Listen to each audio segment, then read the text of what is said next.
Вы смотрите «Вести Тимана Сосногорск». В студии Влада Гришаева. Здравствуйте. Рабочая группа по реализации федерального проекта формирования комфортной городской среды провела очередное заседание. О чем шла речь в рамках встречи, расскажем через несколько секунд. А пока некоторые темы выпуска. Народный бюджет. В Сосногорском районе стартовали обсуждения народных инициатив. Сохраняя традиции. Вторая школа Сосногорска принимала традиционный муниципальный конкурс «Охотничьи состязания». «Знай наших». Сосногорские спортсмены привезли домой медали зональных соревнований по тэквондо. Вчера в администрации района состоялось очередное заседание рабочей группы по реализации программы формирования комфортной городской среды. На повестке дня было два вопроса, и оба касались внесения изменений в программу этого года. Что изменилось, узнала Елена Двожек. Открыл заседание глава муниципалитета, который отметил, что в связи с разъяснениями Минстроя России и новыми правилами распределения федеральных субсидий на реализацию программы возникла необходимость внести изменения и на уровне муниципалитета. Как пояснила исполняющая обязанности начальника управления ЖКХ Виктория Гоголева, теперь для того, чтобы многоквартирный дом смог получить федеральные средства, его придомовая территория должна в обязательном порядке стоять на кадастровом учете. Дом номер 16 в 5-м микрорайоне на таком учете не стоит, и по этой причине в этом году работы в рамках программы там не могут быть выполнены. Но при этом Виктория Гоголева отметила. За счет средств местного бюджета управлением ЖКХ в 2019 году будет проведена работа по межеванию территории придомовой и постановка на кадастровый учет земельного участка, вышесказанного мною многоквартирного дома. И эта дворовая территория будет благоустроена в 2020 году первая. Напомним, в 2019 году в рамках программы в Сосногорске было запланировано благоустроить 3 дворовых территории. Однако в связи с изменениями правил программы членам рабочей группы было предложено пересмотреть их количество, оставив в перечне этого года всего 2. Следом же поступило еще одно предложение – на высвободившиеся средства благоустроить в этом году не одну, а 2 общественные территории, занявшие первое и второе место в недавнем публичном рейтинговом голосовании. Предложение членами рабочей группы было одобрено, так же, как и тематика будущих изменений. Общественная рабочая группа приняла решение, что в 2019 году будут благоустроены 2 дворовые территории. Это улица Первомайская, дом 2А, 5-й микрорайон, дом 40. А также будут благоустроены победители рейтингового голосования 2 общественные территории. Это мини-парк, его называют еще гномики, и сквер в 6-м микрорайоне, в районе бывшего магазина «Гея». Определен предварительный перечень работ, тематика благоустройства этих скверов. Мини-парк остается в тематике гномиков. Будут приобретены новые фигуры. Сквер в 6-м микрорайоне решено благоустроить в тематике влюбленных. Все-таки рядом находится ЗАГС города Сосногорска. Главный архитектор Елена Дорошенко представила на обсуждение варианты обустройства общественных территорий. Помимо новых детских игровых площадок, на них появятся и новые тематические арт-объекты, что, несомненно, придаст этим местам отдыха большую привлекательность и комфортность. Елена Двожек, Евгений Юрин, Вести Тимана, Сосногорск. В Сосногорском районе стартовала масштабная кампания по обсуждению народных проектов, предлагаемых жителями в рамках программы «Народный бюджет» на 2020 год. Первая встреча прошла в городском доме детского творчества и была посвящена сфере образования. Подробнее в нашем материале. В зале активные представители родительской общественности, инициаторы проектов, педагоги. Глава района Сергей Дегтяренко коротко рассказал о том, что направление образовательных проектов по программе «Народный бюджет» одно из самых молодых и реализуется всего 2 года. Сосногорский район сразу включился в работу, и уже 2 проекта реализовано, 1 в работе. В 2017 году на средства региональной программы на базе Дома детского творчества открылся Центр робототехники «Киберэлектроника». А в прошлом году современный тир для допризывной подготовки молодежи на базе кадетской школы. В этом году будет реализован еще один проект – «Медиацентр для детей», в котором все желающие смогут постигать основы тележурналистики. А вот какие проекты пройдут отбор на следующий год, зависит от активности сосногорцев. На суд родителей было предложено 7 проектов. Остановимся на некоторых из них. Так, детский сад номер 10, что в железнодорожной части города, предложил обустроить на своей территории спортивную площадку. По мнению инициаторов проекта, она будет способствовать не только активным занятиям спорта, но и популяризации комплекса «Готов к труду и обороне» с самого раннего возраста. Большая часть воспитанников детских садов не имеют возможности пользоваться услугами современных спортивных объектов в силу своего возраста. Организация спортивной площадки способствует созданию полноценных условий для занятий физической культурой и спортом воспитанников детских садов, учащихся школ, сможет стать одной из эффективных и востребованных форм организации двигательной активности, но не только в период проведения образовательного процесса, но и вместе с родителями в свободное от их работы время. А вот 14-й детский сад представил на суд общественности сразу 2 проекта в различных направлениях. Студия акваанимации и песочной терапии, по словам инициаторов, будет способствовать раскрытию творческого потенциала воспитанников и улучшению их эмоционального здоровья. А интерактивный скалодром, в свою очередь, повышение уровня физической подготовленности детей дошкольного возраста и развитию направления досуговой деятельности. Комплекс «Интерактивный скалодром» направлен на создание среды для хорошей физической нагрузки.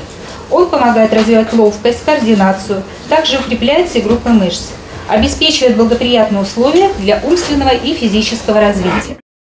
Как утверждают докладчики, все эти проекты ориентированы не только на воспитанников какого-то одного детского сада, но и для дошкольников всего района, что значительно повышает их шансы на победу в отборе. К слову, собравшиеся одобрили практически все представленные проекты и совсем не пожалели, что приняли личное участие в данном мероприятии. Идея вот этого народного бюджета мне очень понравилась. Понравилась тем, что родители могут самостоятельно выступить с инициативой какого-либо проекта, что мы смогли сегодня лицезреть, и предложить реализовать его на территории нашего муниципального района. Если честно, я даже не ожидала, что настолько активно родители примут в этом участие. И вот сегодняшнее наше собрание показало то, что действительно это надо. Это нужно, необходимо, и родители желают участвовать именно вот в таких вот проектах. Я считаю, в принципе, участвовать надо всем, только должно собираться больше родителей, либо с садиков, либо со школ. Должно быть больше участвующих, чтобы эту информацию мы воспринимали именно своим слухом, а не визуально где-то в интернете. Обсуждение проектов в сфере образования продолжится. Напомню, что те из них, которые получат поддержку жителей, будут направлены в администрацию главы Коми, где и будет сделан окончательный выбор, какие проекты будут реализовываться в нашем районе в 2020 году. Павел Дурников, Елена Двожик и Евгений Юрин. Вести Тимана, Сосногорск.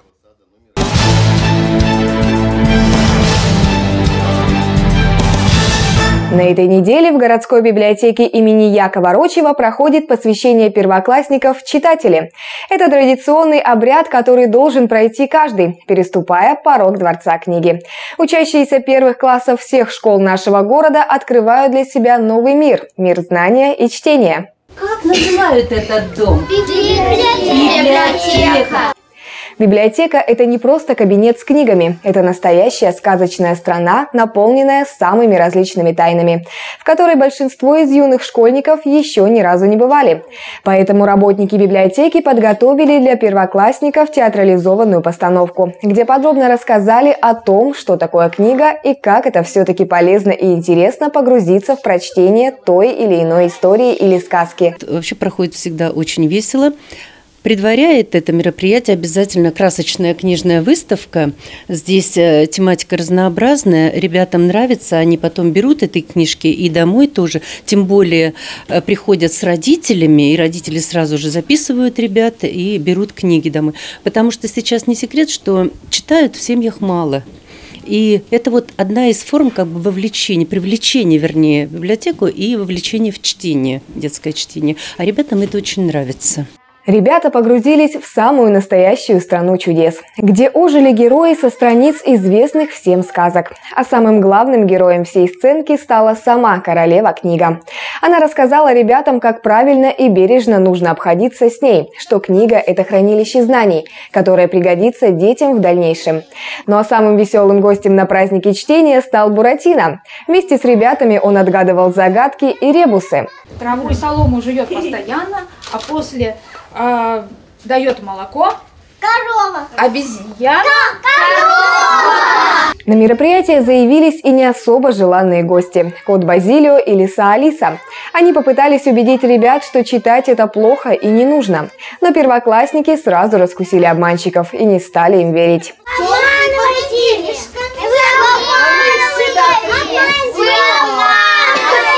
Малыши поняли, что книга имеет особое значение в жизни людей, что интерес к чтению является необходимым элементом культуры каждого человека. И после этого полезного праздника дети унесли с собой частичку чего-то нового и светлого. А вот для тех, кто немного постарше, во второй Сосногорской школе сегодня прошли охотничьи состязания. Уже по традиции учащиеся начальных классов школ города и района соревновались не только в ловкости, но и в знании коми-языка, природы родного края и его обычаев. На мероприятии побывала и наша съемочная группа. Муниципальный конкурс «Охотничьи состязания» проходит в Сосногорском районе уже 17 лет, и с каждым годом интерес к нему только увеличивается. Ежегодно организаторы стараются привнести в него что-то новое, да и сами участники считают его очень познавательным и полезным. Это мероприятие мы давно уже придумали, лет 15, если не больше, да? В третьей школе как-то провели первый раз. Лидия Владимировна зачинщиком была Останина. Вот. И с тех пор как бы ежегодно проводится весной, где-то так в марте, да? И участвуют теперь по 3 человека из каждой школы. Охота – это традиционное ремесло коми-края. Издревле уже с детства юных жителей нашей необъятной республики учили добывать пищу, ловить рыбу, собирать грибы и ягоды и охотиться на зверей. Поэтому для более современного поколения эти навыки можно получить благодаря таким играм. Эта игра была задумана для того, чтобы заинтересовать детей традициями, и изучали в игре язык, потому что здесь мы говорили и не только об охотничьих традициях, которые тоже очень важное значение имеют, традициях коми-охотников. Дальше изучаем мы названия птиц, животных, грибов, ягод. Показать себя и свое мастерство собрались учащиеся 3-4 классов школ города и района. Всего 7 команд. Вначале громкое приветствие от каждой, обязательно на коми-языке. Мим команда. Ижваюберца артель. Виробити, коли кужне. Вирватки, овни дружно. Зверпатка, речерики, самонписи, енли. Кута кофтак, енджекеров. Если скидасы, енперьев.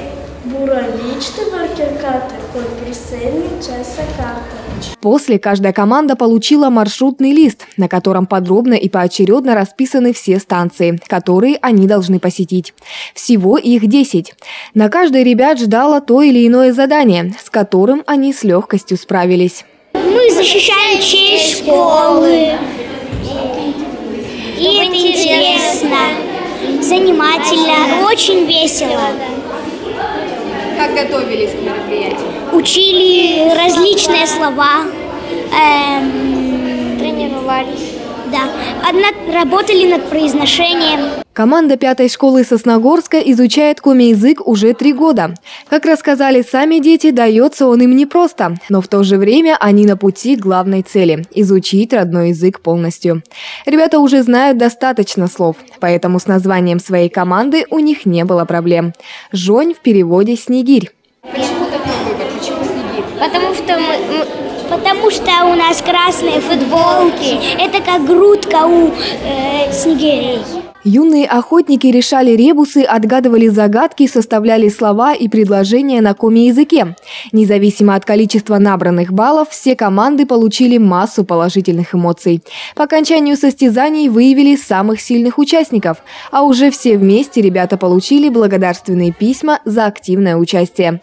Влада Гришаева, Евгений Юрин, Вести Тимана, Сосногорск.